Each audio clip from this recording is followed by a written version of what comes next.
New kits with Premier League badges and potentially some more new players as well. England are in the semi-finals of the Euros. Life is pretty good. This is Blue Monday.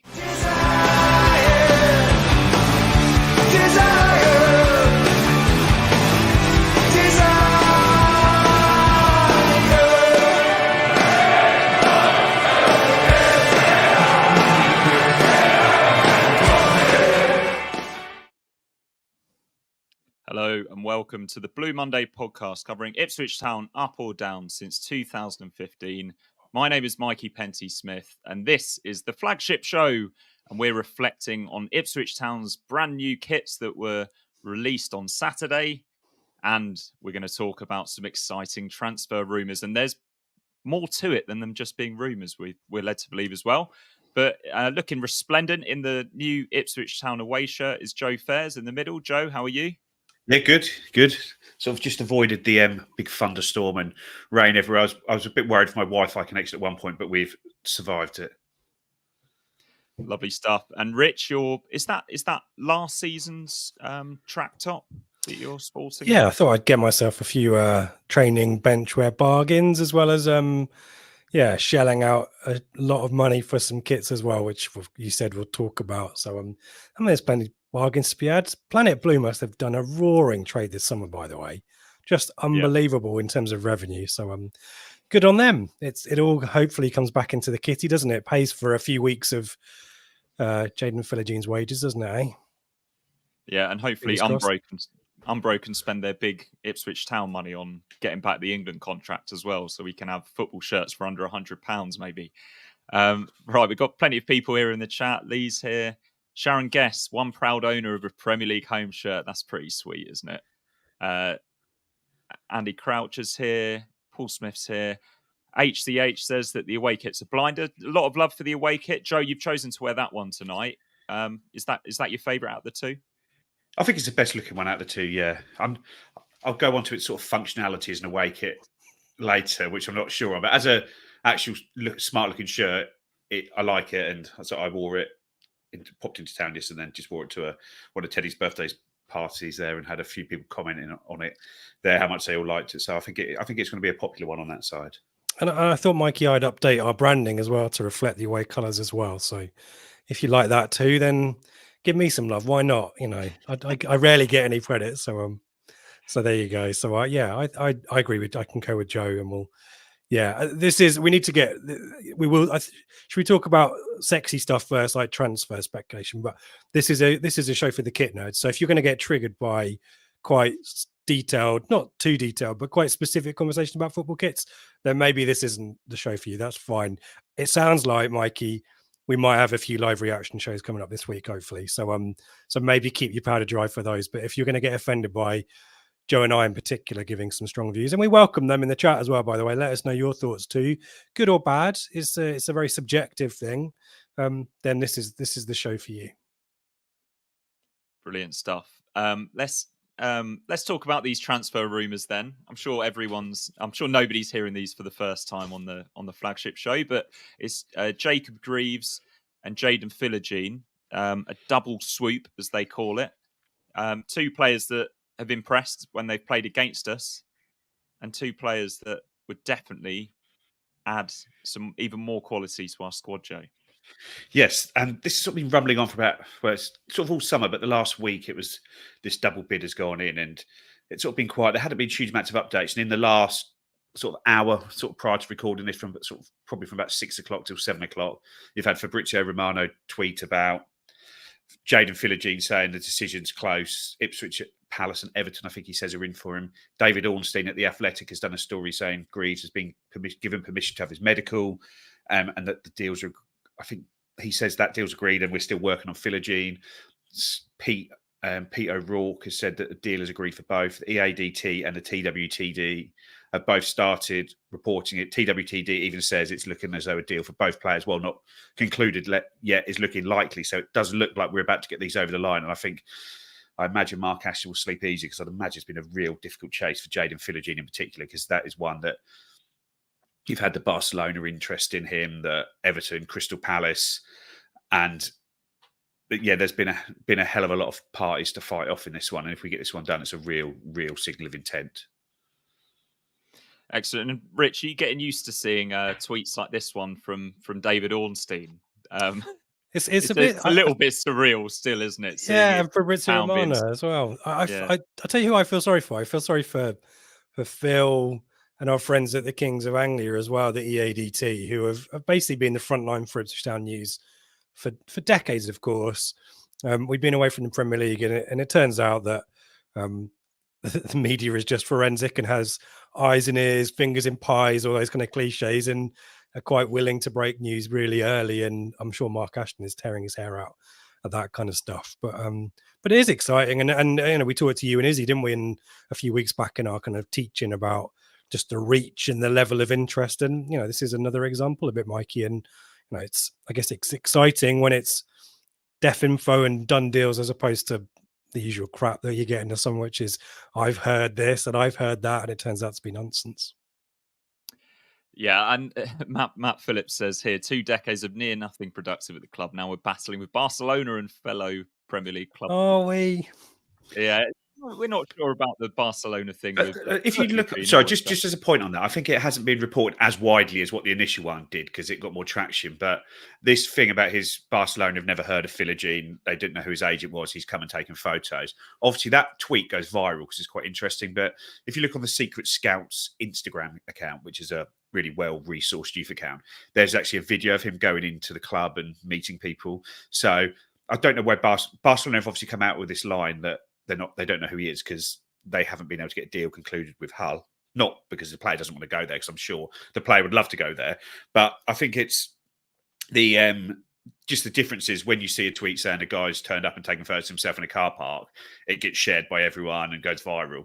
Where when you get the correction of it saying, no, he did meet Barcelona, he was there, it's not as funny a story there. So that is just some clarity on that. Barcelona obviously have met about him, but I think the talk of Barcelona was that they wanted to have him on loan for a season with an option to buy at the end of it. Well, yeah, why would Hull lose their best player just for no reason? I imagine just the size of the club, they try and bully clubs like Hull into accepting deals like that because the players obviously sell him the dream and then have him kick up a stink. But it's a interesting one. But yeah, it doesn't sound like they're in the race anyway. It's us, Crystal Palace, and Everton, and a well-connected Everton transfer account has said that they've missed out on him. So it's us or Palace, and it does seem like it's us. So hopefully Elise going to Bayern Munich, which has been announced today, is a good move. But I think Palace have been linked with a couple of others. I think Ismail Assar from Watford they've been linked with, who's sort of a similar role. So really, really good. Is your household in mourning tonight, Mikey, because of Elise? Because it's where, I mean, the context of this story, I mean, when it happens, there'll be a reaction on the podcast and we will go into this in much more detail. So we are kind of tiptoeing around the edges because it's not signed and sealed yet. But Mikey, if we are able to beat the likes of Everton and Palace, who do have now a vacancy, sadly, for your other half, it's pretty good going, isn't it? And possibly an indication of the stature of maybe the manager, you know, the pulling power that he has as well. Yeah, and I guess they're seeing other exciting young players like Amari Hutchinson sign for the club for big money, and that improves the value of the club, I guess, to a player as well. But yeah, Philogene, an incredibly skillful player, and like a lot of the players that we've signed under Kieran McKenna, he's someone with a Premier League background. He was at Villa, wasn't he? He's made 80 Championship appearances, and yeah, three appearances for Aston Villa in the Premier League. So he's been around the Premier League. You can't say that he's got Premier League experience, same as Amari Hutchinson, but he knows what it's like being in a Premier League setup, which is really positive. And let's talk a little bit more about Philogene, the player. We've got some stats here up on the screen. What stands out there for you, Rich? I mean, the goal contributions are vital, aren't they? You know, the successful dribbles, a little bit average there perhaps, but yeah, I mean, it's shots, isn't it? Creating chances, and we are going to need to score goals from all over the pitch in the Premier League, aren't we? A level up, and therefore it kind of feels like that's an important area. Expected goals 8.24. these rankings, I think, are relative to the rest of the Championship last season, aren't they? Joe knows more about this kind of stuff than I do, but that attacking output to me, maybe a little bit less creative than he is attacking, perhaps, but yeah, chances created is still pretty high. Successful crosses is okay as well. So there's a threat there. We know that anyway. We've seen him play. I kind of felt he didn't show the best of himself against us in the 3-3 game, Mikey. That was the Amari Hutchinson show, wasn't it? And such a strange coincidence that a few months down the line they might be in the same team. But it's that attacking threat and the ability to score all kinds of goals. That. Who did he score against that Friday night goal? Was it Bristol City? I think. Was it Bristol City? Or was it Rotherham? Rotherham. It was Rotherham, wasn't it, Joe? That I think ended up going down as an OG. But yeah, someone who's got something different, a little bit of instinctiveness, a little bit of maybe unpredictability, which is also great as well. But has that Aston Villa is I know we know of Aston Villa right now because they're in the Champions League under Emery, but they've always had a pretty good youth setup at Villa. A lot of resources there. So, that basis, that, grounding through Villa is going to be really useful for him as well. So, yeah, really exciting. And the sort of was 12 goals, 6 assists. They're good numbers, but if you look, he only played 33 games last season as well. So, sort of per 90, they're really good minutes. And it's because they didn't sign him till the very end of the transfer window. So he missed the first, I think, 5 games, and then missed 8 games in the middle of the season with a knee injury. So it wasn't like he was in and out the side. From when he came back from that knee injury at the end of January, he played every minute of every game from then until the end of the season. So that's when the sort of going got tough. He was able to stay fit, stay there, stay resilient, play week in, week out when you go into the sort of 3 game a week schedule as well. So that's really good on that side of things as well. But yeah, he's just a player sort of. When you look at what we want to do in the Premier League next year, I think it's starting to open up with regards to sort of pace on the break, skillful players, one-on-one dribblers, players there. And when you look, if you have Wes Burns on the right, Amari Hutchinson in the middle, and Jaden Philogene on the left, that is just pure pace, isn't it? To get there, pure hard work. They're all players there, and I'm like Liam Racine did a good job at Hull coaching these guys last year, but you'd imagine Kieran McKenna can take them onto another level like he has done everyone else in the squad.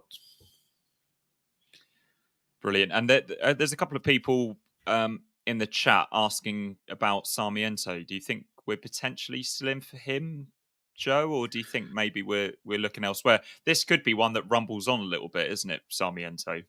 Yeah, I think that about you play those 3 behind the striker. Sort of, I know they're not quite in that, but basically it's sort of a central 10, a left 10, and a right winger. And last year I think we had about 8 players for those positions, and we've lost obviously Aluko, Caden Jackson, Sarmiento. So it's just is it you want 3 in to replace those 3 potentially? I'd say, but it's going to be tough for game time. But you know that McKenna will manage that, and everyone will get minutes. So it wouldn't massively surprise me. But I think it maybe Sarmiento coming in if we were to get Philogene. I think it may be linked maybe to sort of being able to get Marcus Harness out, because he's probably the one that's sort of furthest down the pecking order. But then if you're Sarmiento now and you look at all the players in that roles at the club, do you want to go somewhere where you're going to get more minutes? I think his father, who is his representative, has also said he's got offers and take from top flight clubs in Spain and Germany, but he wants to see what's going on at Brighton today. But Brighton have signed Cozier Dewberry today, another winger. So I don't see that he's got much of a route to first team football at Brighton. So it might work out well for us. But I wouldn't know sort of what sort of value he'd be. How much would he cost if he's 7 million or something like that? Yeah, you'd bite your hand off for him, because I think he's only getting better. He's had a brilliant time at Copa America. But yeah, we'll see. Yeah, and he's someone that can make a real difference off the bench, even if he comes in and isn't a guaranteed start. He's proven time and time again for us last season how effective he is as a finisher, as they like to call them now. When we're signing these players, there is the pessimistic amongst us starting to ask questions about financial fair play, which is completely fair enough. Paul Whitmore, I'll put this to you, Rich. With all due respect, we must be offering a huge salary to these guys to be able to beat off other Premier League clubs. Are you a bit worried about financial fair play, or have you just got the faith in the structure that we've got in place? They know what they're doing.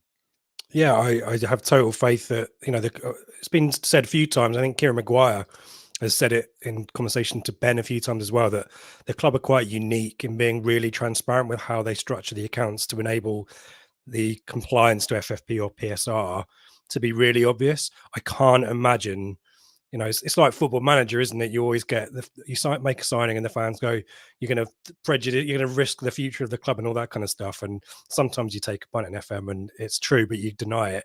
In this world, I can't imagine that Mark Ashton and the finance guy, I forget, is it Tom something? Tom Ford, maybe? Getting that wrong? Ball. Is it Ball? There's not a chance in how we'd be doing deals that we couldn't afford. And the big headline with all the signings we've made so far, including Hutchinson and Johnson, is these signings fit the model of young players with scope to develop and whose transfer value you can appreciate.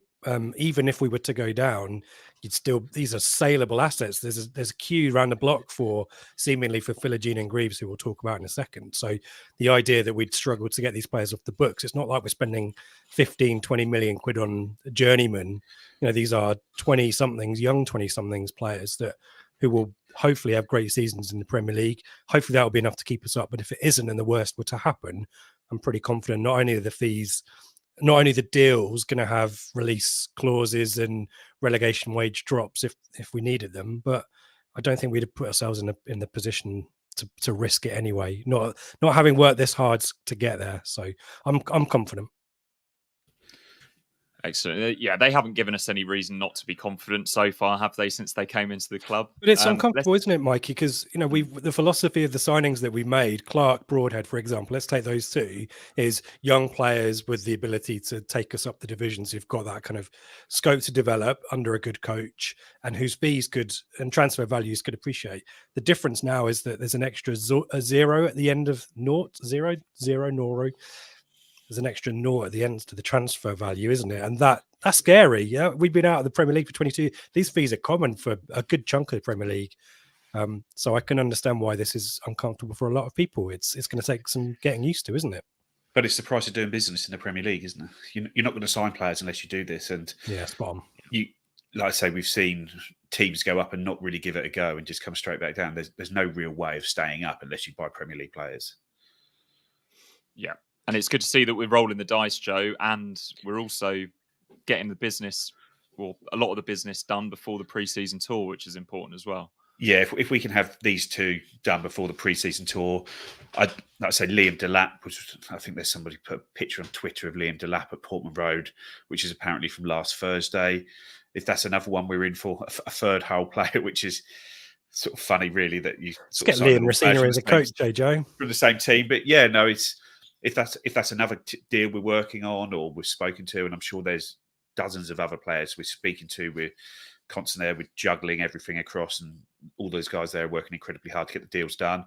So yes, it's really good. And this is before you even move on to Jacob Greaves. So I think a lot of people, if you speak to people in the game, would say is the signing of not just, it's not Philogene, Greaves is the one who's got that massive ceiling, really tall, left-footed, quick, got a hell of a lot about him, and is one that is sort of penciled in maybe to get all the way through to sort of full England on us if he can really kick on.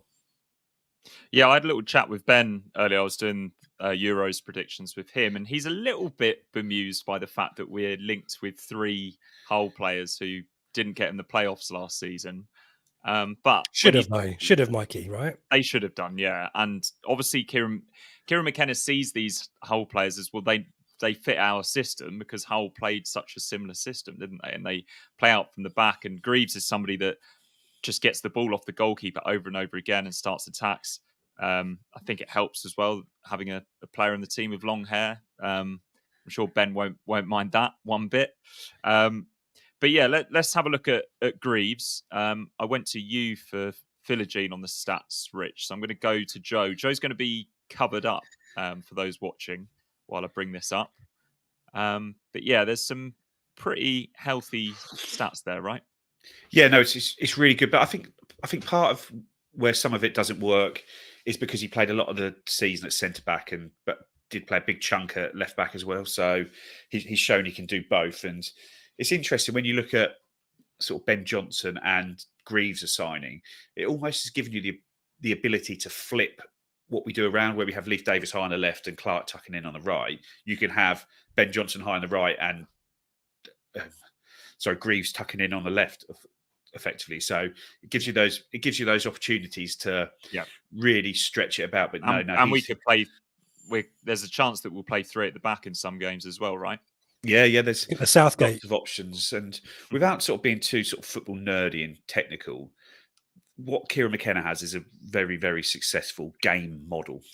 It's sort of probably what a scouting term for it, as a game model. And when you're recruiting for a defined game model, it does mean that you have much more success in the transfer market. It's much less risky. Players come in and know exactly what they need to do, and we are recruiting for the types of players who do what we want them to do. And I know it sounds simple and silly to think that's the point, but there's a hell of a lot of teams who will just sign players and then try and fit them into their team, adjust what they're doing. Where that isn't what we're doing. We are signing players, and I know our transfer dossier was leaked, but effectively you see it, and they just want players like we know that you need a Wes Burns type on the right, a guy that can get up and down all game long, is very good in the final third, but is equally good defensively.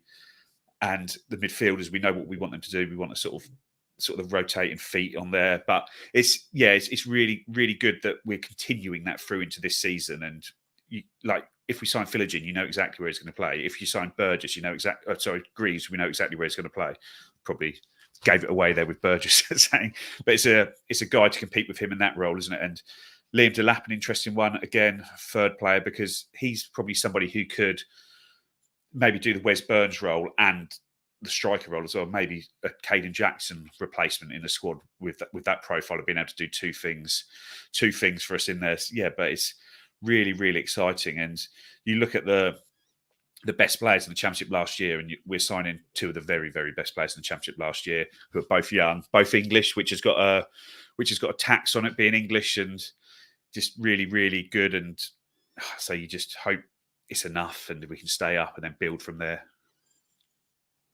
Yeah, and where do you think this leaves Cameron Burgess, Rich? Because he's somebody that surprised us all, hasn't he? Like at times didn't look up to it in League One in the early days, and then we assumed that we'd probably move on from him in the Championship, and he was arguably our best defender last season, definitely at the defensive end. Can he step up again, or do you think maybe he moves into a squad role here? Yeah, I mean the sarcastic, blunt answer to your question is on the bench, Mikey, which is really horrible. And the guys were talking about Hladky's departure last week, and he's done a statement on Instagram which is worth looking if you haven't seen it yet. And there will be a few players who you think these are really critical parts of the team that has got us where we are, and still have something to give. But you just can't, if you're going to sign Jacob Greaves, if the rumor of a £35 million combined deal is true, as per I think Peter O'Rourke's story, that's it's a 12-13 million pound defender he's got to play, hasn't he? And let's be honest, in terms of the potential, and probably in terms of the innate ability, he's probably you've got to play Greaves, haven't you? But Burgess is definitely a scrapper, isn't he? And sometimes you might need that in the Premier League. We know that McKenna has sometimes changed up the system. Edmondson's a great example. I mean, the question about what happens to Edmondson's probably more pertinent, Mikey, because he's the one who's covered sometimes at that in defence, and you wonder whether Greaves coming in means Edmondson's more likely to move on as well. We kind of talked about harness with Philogene. But he's always risen to the challenge, and it's that competition for places brings that out in players as well. We can't underestimate that. But the honest answer is that Burgess is probably going to start the season as second choice left centre back, for very honest, understandable reasons. But I want him around the club. I think it'd be sad to see Burgess go. I don't think he will, but you can't bring in a £13 million player, as I say. And Joe's right. 23, great age, but he's made, I think, combination of Hull and Cheltenham. He had a loan spell there early in his career. He's only 23, but he's made over 200 career appearances. Actually got quite a few goal contributions as well last season. Joe mentioned played a bit of left back. So that flexibility, those stats, it's difficult to not see Burgess end up on the bench, Mikey. Sadly. But we know that Burgess will contribute to our season next year. There'll be games Like injuries happen. Injuries happen. Maybe if you're playing Brentford, who are really good at set pieces, and you want to get them in the team for games like that late on in games, if there's a bombardment coming in and you want to get an extra body in there. But I guarantee that Cameron Burgess will not be letting us down next season, and he'll be getting a good chunk of minutes in there somehow. Spot on, Joe. Yep. Yeah, and do we need to talk any more about Liam Delap?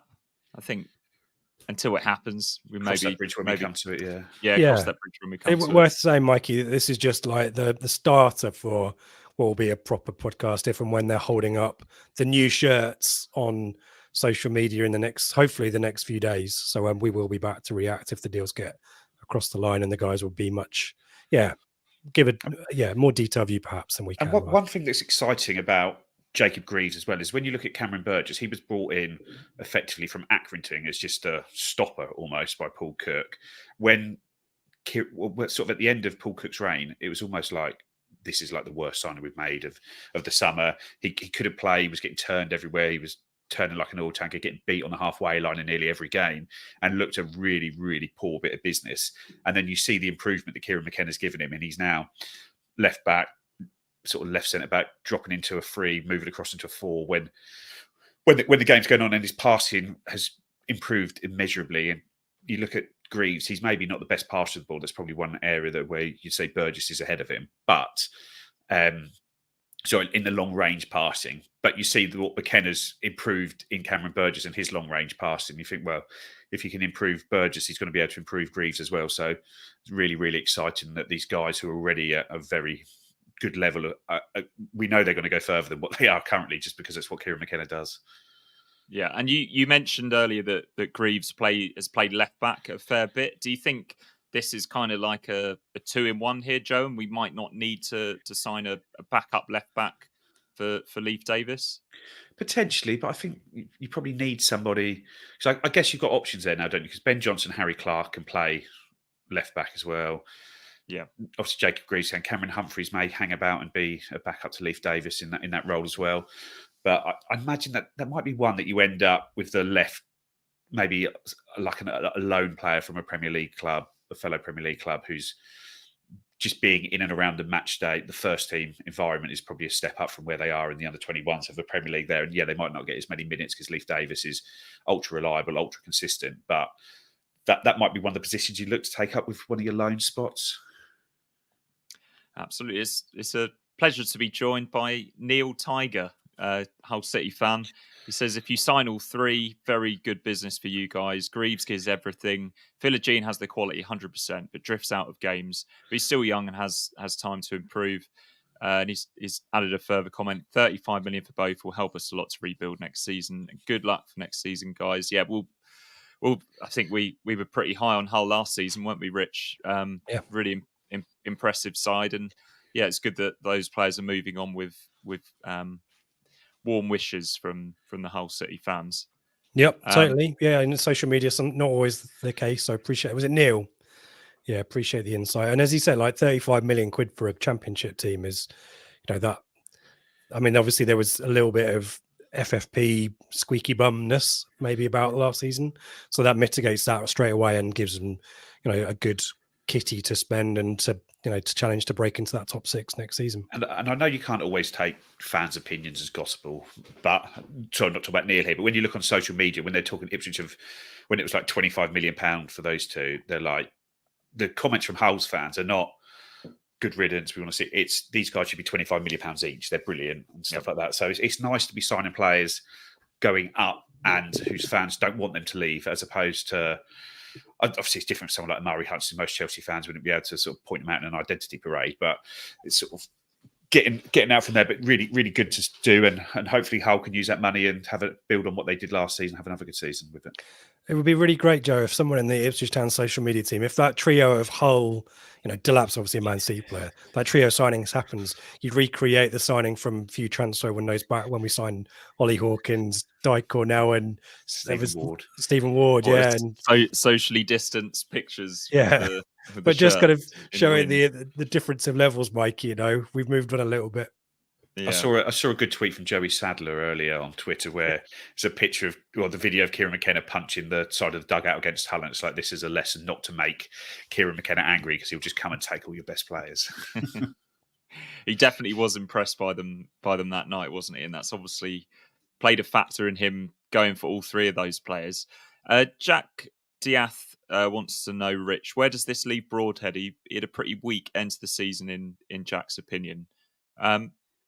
We'll rotate quite a lot, won't we, in those front positions? But yeah, maybe Broadhead no longer I mean, he was never a guaranteed starter. Well, I suppose he was at times last season, but yeah, he's sort of slips down the pecking order a little bit if Philogene comes in. It's tricky to know how McKenna's going to evolve that left-hand side, because the left-hand side is very much about getting Leif Davis into the game and him bombing on beyond the left winger, whereas obviously the right-hand side is very much about Clark or Tuanzebe supplementing and supporting Burns to get him behind. So those two sides, it depends if McKenna intends to evolve the left-hand side like the right-hand side or vice versa. I kind of always felt like Broadhead would make a really excellent number 10 in the fact that he can drop into pockets of space and find other players either side of him who maybe have the legs to get in behind and beyond. So, you know, a similar story for Greaves and Burgess, isn't it? The fee and the high potential means that left wing spot is going to be Philogene's by default. But I think it's horses for courses. As Joe said, rightly said, some games it will merit having Broadhead in there because he's a very different player. He's not that kind of lung busting left winger. He's more of dropping in, finding those spaces, as I say, and also a great shot as well. So probably less likely to start, but still has a role, an important role to play in the team. And maybe, as I say, that is as a number 10. And speaking of number 10s, Marcus Harness, there's a question here from Stephen Beals. Joe, do you think Harness will now go? And who else will go depending on signings? Well, I'd say the players who are in the sort of danger zone or potential going would be Christian Walton, because he's not going to start and he's probably want to go. George Edmondson at centre back, Marcus Harness. I think I can even say Jack Taylor in the midfield because he's basically the guys who didn't start many games last season. And I think Harness, he might just be a good player to have around, good trainer. We don't sort of know all that side of it, but he's probably on quite an expensive contract now because he was signed in League One for a decent fee, so he's going to have had 2 big uplifts to that contract. So, and he didn't show he was a good Championship player last year. Part of that was opportunity, but he now is probably priced out of his natural level of ability wage-wise. So it might be something that it's quite a hard deal to do to move him on. So you just think actually he's a good enough player to have around, and he won't get many minutes here, but he'll be a really good trainer. If he does get games, he won't let us down, and we'll just move on. Yeah, so interesting one, that one. And maybe George Edmondson as well, Rich? Yeah, if a centre-back comes in, I'd expect Edmondson to move on. Again, a real key contributor. The Coventry away is, still fresh in my mind. Some really good cameos, but just didn't have the minutes, did he? And there's some mitigating circumstances in there as well. And of course, he's up against Wolfenden, who's been really consistent performer under McKenna. But yeah, I think just the level is now getting beyond some of these guys, and that's no disrespect to them. It's the best, one of the best leagues in world football, isn't it? So yeah, no disrespect to them or their level, but you'd expect, having not played too much, as Joe said, that they'd find more opportunities level down in the Championship. Martin Talbot asked, I'll come straight back to you here, Rich, as Joe's having a refreshment. Martin Talbot, if we get these 3 from Hull, who else do we need? Keeper, additional striker, anyone else? I think we need a central midfielder. Yeah, on the assumption that the 3 includes Liam Delap, then I think that's the attacking department sorted. I definitely agree. Central midfielder, the Ben Chief stuff seems to have. It feels like a little bit of a Mexican standoff from what you hear behind the scenes about Ben Chief. Maybe we're going to look somewhere else. We've obviously got some loans that can fill some of these spaces as well, and perhaps we might revisit those towards the end of the window. But central midfielder, obviously a goalkeeper. The Christian Walton situation is an interesting one. I think he's got a role to play potentially there. Really excellent shot stopper, but he's not Hladky in terms of the distribution as the guys were talking about last week. So it'll be interesting. But I kind of feel those are the areas, maybe a CM and a GK, if we're using initials. HCH says, I think Taylor will smash it in the Prem. Yeah, there will be players next season, Joe, that surprise us and they step up the level, and some players might even suit playing in the Premier League slightly more than the Championship. Yeah, it will go both ways. You'll have that, but you'll also have players that just bash their head into a ceiling that they have that, and it might be someone that you're not expecting to. It might be, well, I don't know. It's not really fair to say names in that, but there might be players that just cannot cope with the physicality of the league and just they're just out of their depth when they get there. Hopefully, it's not the case. Hopefully, not too many of them get there. But until you're there, you're not going to know. And just on the goalkeepers, well, here's Joe Cook says, any further developments on Almiron and Rushworth? I don't think there's much in that Almiron rumour, is there? No, that was quite an early rumour, wasn't it? I think that's been put to bed some time ago. And Rushworth, I think, is probably number Joe. one I think up there as one of the targets, isn't he? He seems to be the number one target, doesn't he? He's the only real name that's got out on that side of things. I think there's been a couple of other links, like is it Kaminsky from Luton? Yeah. So who had a good season last year in the Premier League despite their relegation. But yeah, I think that is probably the key one we need to get in ASAP. Excellent. And Luke Penning says, surely 2 additional strikers if Ali goes out on loan, so Delap and one other is needed. Yeah, I'd agree with that. Yeah, I think it'd be, like I say, we'll see when Ali comes back, but I think he needs a lot of regular football at Championship level. It's a huge jump to go from League 2 to the Premier League in 7 months. Yeah. And Joseph Noble says, on top of Delap, we'll definitely need another striker. A big boy like Hurst, but just a level above. Send Ali on loan to a decent Championship side. Yeah, I think Ali Al-Hamadi needs to continue his development in the Championship probably next season. But he's definitely got a big future ahead of him. So I think, yeah, we've done the transfer chat now. Let's get into the really important stuff, Rich. The kits. I know you're actually champion. Shall I do some shout outs before we jump into that, Mikey? We need to do a huge thank you to our to Atwell Solicitors, who are our partner for the upcoming season. We really appreciate their support. More bits and pieces we have in mind for them coming up, but in the meantime, they're your number one choice in Essex, Suffolk, and London for conveyancing, property law, auctions, wills and probate. I'm not reading this, business and commercial law, employment law and insurance litigation. So we thank and appreciate Outworks for all of their support for the podcast this season, and a few bits and pieces around that to announce in the coming week as well. So lots of exciting businessy kind of stuff happening on the podcast, but we like partnering with local organizations, particularly Ipswich based. So if that's something that you want to consider, then give me a shout, or give Joe a shout, or Mikey a shout, and we can make your dreams happen to AKA to you. NordVPN promo still active, link in the description. Merch store doesn't have any promos at the moment, but plenty of choice, including lovely mugs if you're a left-hander, or it looks like that if you're a right-hander, but we'll put some choices out there.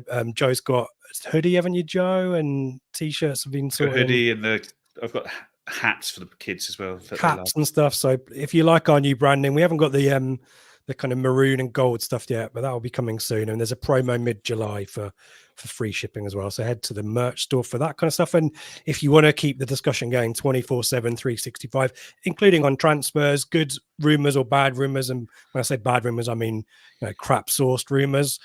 There is a chat for that. I dip in and out of that, but plenty of going on in Telegram. Do come and join us. Love that community over there.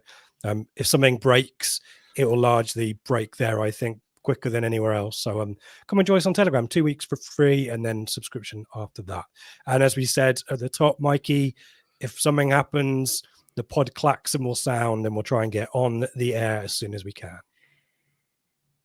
Beautiful.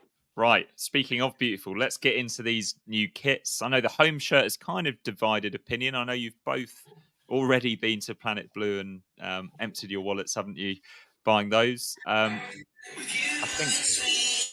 What's that, Joe? Is he putting music to it as well? Advert. Is Joe doing an unboxing here for the home shirt? That always does good numbers on. I was just checking something in regards to the comments about the look on the Umbro on the home side, because Ed Sheeran was wearing it on stage last night. So I was looking at the video, and I think his is white. I don't think he's got the red on his. I don't. I think the opposite, Joe. I think he's got a red in the middle. So that's why you had a little bit of Ed Sheeran there. And that was me chucking a coat hanger to the floor so I can hold it up, Mikey. So should we start with the home? Here it is. Yeah, let's start with the home shirt. I can't see what I'm doing there, but So yeah, the standouts on this design obviously is the return of the pinstripe for the first time in almost a decade. Memories of that trip to Old Trafford when Mick McCarthy put the reserves out, and the badge is what? How do you describe that badge, Joe? He's muted himself now as well. Yeah. Come on, Joe. It's in a shield, effectively. So It is. there, which is a strange look. But for me, the badge just doesn't look right on there. It compared to the ones we've had on the recent badge, they look a little bit more stitched than this one. I don't know what it is about it, but it looks very. This looks very mitre. Marcus Evans era, this shirt, doesn't it? Which you was say a that, 2010, but it looks very similar to that. And that's I not the actually new shirt, by the prefer way. that one. I think I don't like the navy blue on the neck and the sleeves. I don't really like the badge in that shield. The Umbro thing, take it or leave it for me. I can understand why it's there, but for me, it's quite a plain kit. It's quite a safe kit. Where the last 2 seasons with Umbro, we looked like we've gone quite bold with our designs, both home and away, and it just seems, I don't know. It's not a statement kit for me. I don't think it's one that is. Yeah, I don't think it's one that's going to be looked back on fondly in years to come. As long as we can establish ourselves in the Premier League, it will just become another shirt, I think. But like I say, hopefully not. But that's just my view on it.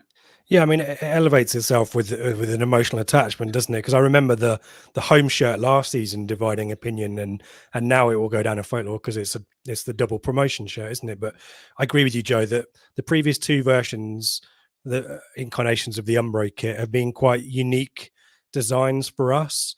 And there's not really much about that template that's unique. The blue collar, bit chunky for me, but I kind of like how it's similar on the away shirt that Joe's wearing as well. There's kind of some design linkage between the 2 kits. I agree that the shield is a bit too big, but I agree with Joe. It just reminds me of the kind of the mitre era, and it's an era that we want to forget. Really, it's the Marcus Evans era. It's not the start of the Marcus Evans. It's the club kind of their 30-minute preview or whatever it was, where the kit featured for the last few minutes of it, which went down like a fart in a lift on social media.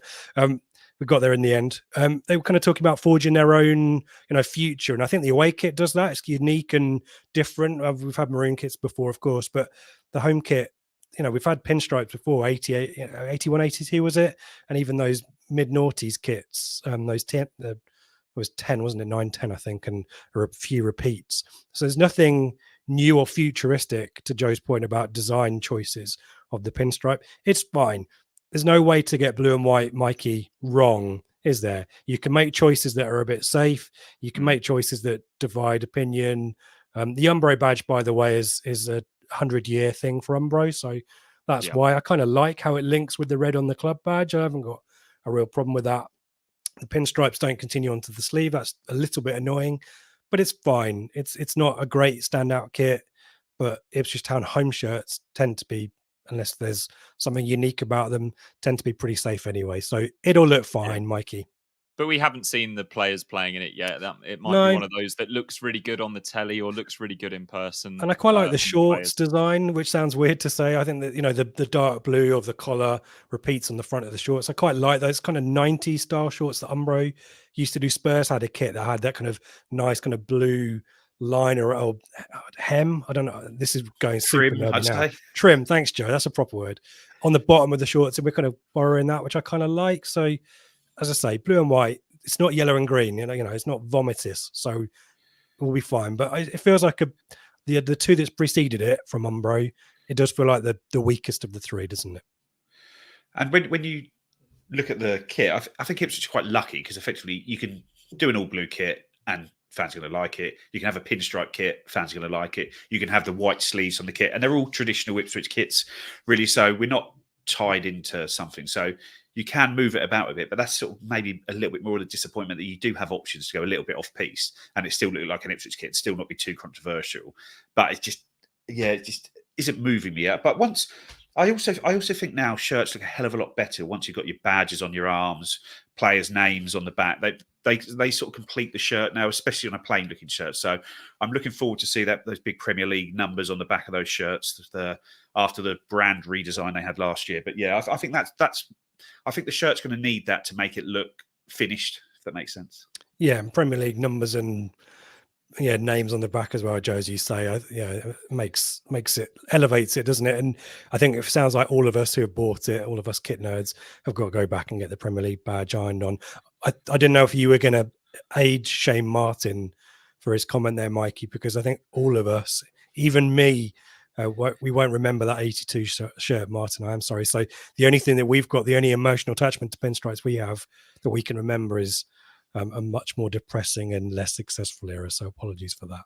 Yeah, I picture Alan Lee scoring against Hull with the long sleeves. Oh, long sleeves. continuing. I've seen that. Who was it that released that beautiful away shirt? Wimbledon.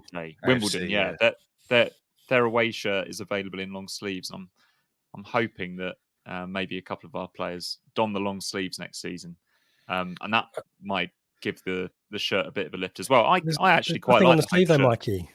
It's just a blue sleeve. Yeah. But good on you for weaving Hull back into the conversation on kits. It's the ever constant. Yeah, and Sharon Guest comments, it's like the Great British Sewing Bee on here tonight. Brilliant. Let's talk about the away shirt then that Joe's wearing. He's been getting a few compliments for it. Ali Cat got in earlier. Shirt looks good on you, Joe. With the heart emojis. Did you get the Premier League badge added? No, you've already said that you haven't done that yet, but you're going to. That was because there was a massive queue in the shop, and it was a bit of a frustration because effectively they had all the adult kits downstairs and the children's kits were upstairs, but there was a queue to get upstairs because people were getting shirts printed. So you couldn't just go and pick up a shirt off the shelf to buy. You had to go upstairs to get it. So my children didn't get one. I just had to buy my own and leave. Effectively, they were with me. They weren't too worried. They love the away kit. That's the children's view. They thought the home kit was a bit boring, and they love the away kit. So that's two more views on it. And yeah, that away kit there's loads of detail on it. It's a little bit like the home shirt from a couple of years ago, isn't it? Where it's quite a bespoke design, isn't it? And it taps into another colour blend that we've gone with before, the burgundy and navy blue. Also donned by the University of Winchester Football Club. Those colours. But yeah, that one's a real. It's a bit of a banger, that one, isn't it, Joe?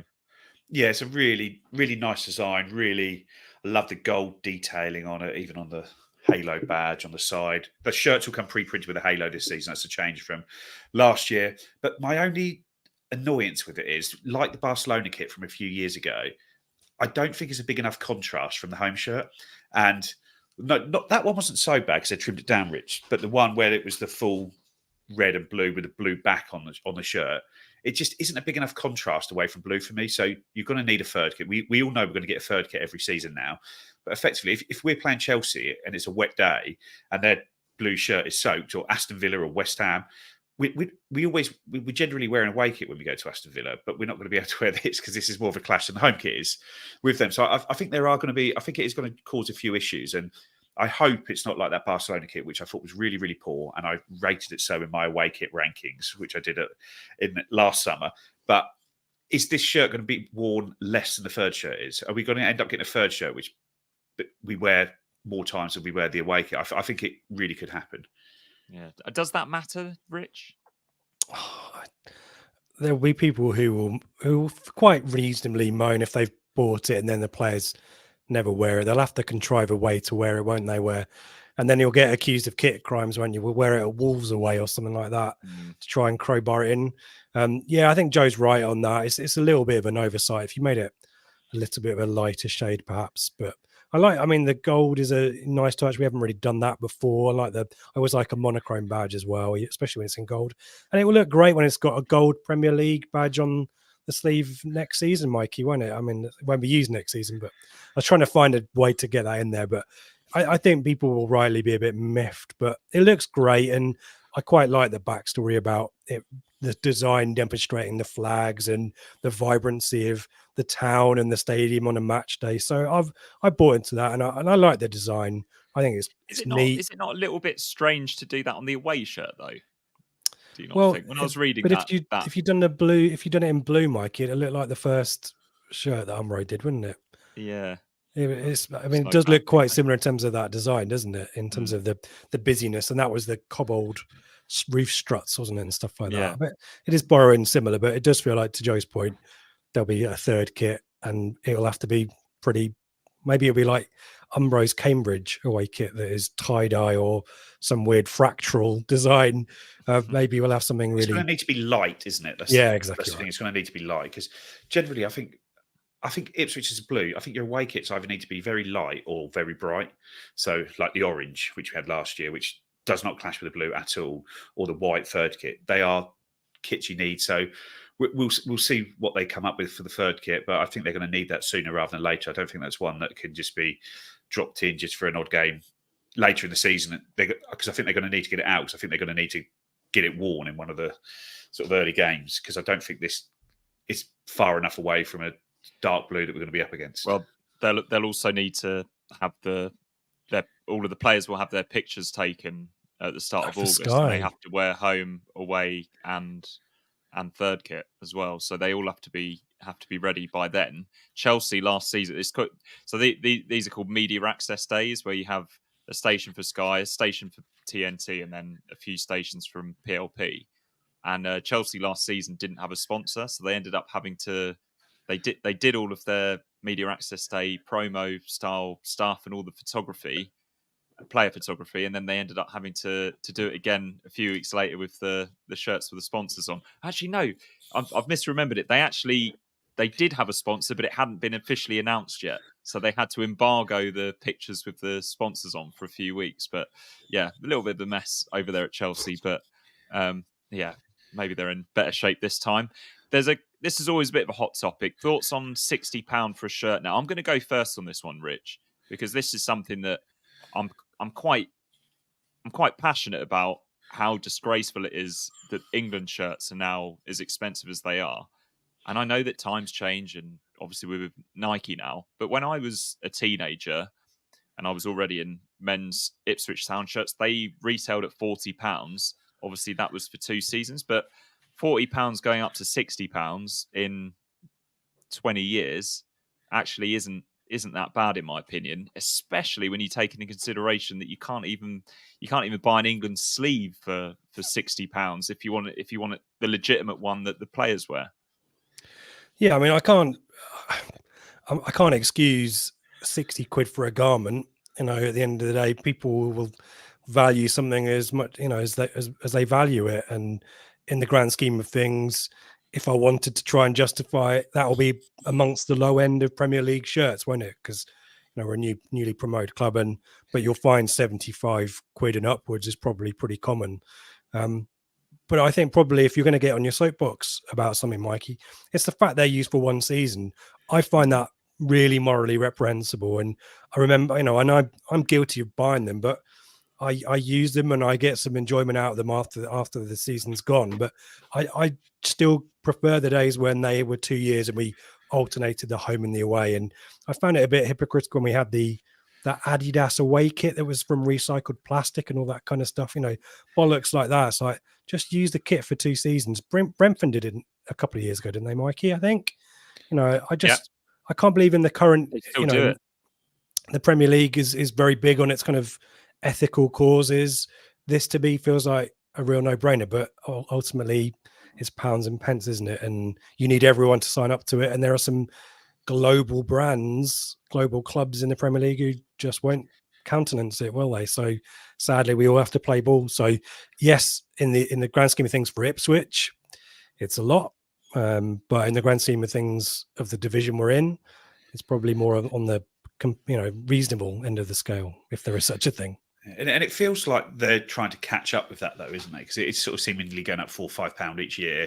They're releasing it on a day when the kit is being, both last 2 seasons, the kit is launched and it's in the shop, and no one knows how much it costs when they turn up to buy it. So they are just pushing it. I guess they're just pushing it as far as they can, and will soon get up to those sort of levels. But I always find when you go abroad how expensive football kits are as well. Like even just your standard kits when I was in like Poland, and I was like, oh, I'll get one of my boys a Legia kit because I'm here. And it was like 75 quid for a kit. And this was like 5 years ago. And I was in Amsterdam and thought, I'll get an Ajax shirt for them. And it was like 100 euros for or 110, 120 euros for a kit. So in England, it's actually still quite cheap. But so I'll get them, my children will get them, but they wear them day in, day out. They love them. That's all they want to wear is football kits. And they've kept the junior prices down. They're £49 as opposed to they're £43 as opposed to £59. So that's quite a big chunk. So it's good that they're trying to keep the kids' tickets down. So the kids' prices down, because that is obviously there's a lot of pressure on parents to buy these, and you don't want them just being squeezed as much as they can. When you're an adult, you've got more of a choice whether you either want to get it or you don't, and you can decide on that side. But when you've got kids wanting them and their friends have got one, and there was a bit of pressure put on you to do that, so I'm glad they've kept those prices a bit cheaper. Excellent. So the away shirt is definitely a hit with our viewers and listeners. The home shirt, I wouldn't really call it a miss, but it's meh. It's fine. Hopefully a grower. And yeah, that brings us neatly onto the end of the show. Is there anything else that we need to plug here, Rich or Joe, or any shout outs we need to do? Hopefully we're going to have a few more shows this week. We haven't got anything planned, but it feels like there's going to be some breaking news this week. So keep your ears out on the socials for what is coming up, because I'm pretty sure we're going to have some exciting stuff to talk about this week. There you go. And give us your views on the kits if you want to start talking about hems and trims and retail pricing of kits. Come and join us in the chat. Come and join us in Telegram as well. There was a big old debate about it when it went live on Saturday. So shout out for the Telegram group. Fantastic community there. Come and join us and continue the debate there. And but yeah, as Joe said, plenty to come. And again, thank you to Outwells and more from our partnership with them coming up soon as well. Excellent. So more pods to come this week. Lots of things to be excited about. We hope, Mikey. Let's not go. I'm more of the kind of we're talking about, Rich. We're gonna cooking oil this week. Get that cooking oil out. Lovely stuff. Thanks, guys, and thanks everyone for watching. And please hit us a like and retweet the Blue Monday account when the video goes live, and the podcast tomorrow morning. Is it tomorrow morning when the pod will go live? I'll go as soon as I can, Mikey. Hopefully Sunday night. Definitely on Monday. Blue Sunday. Blue Sunday.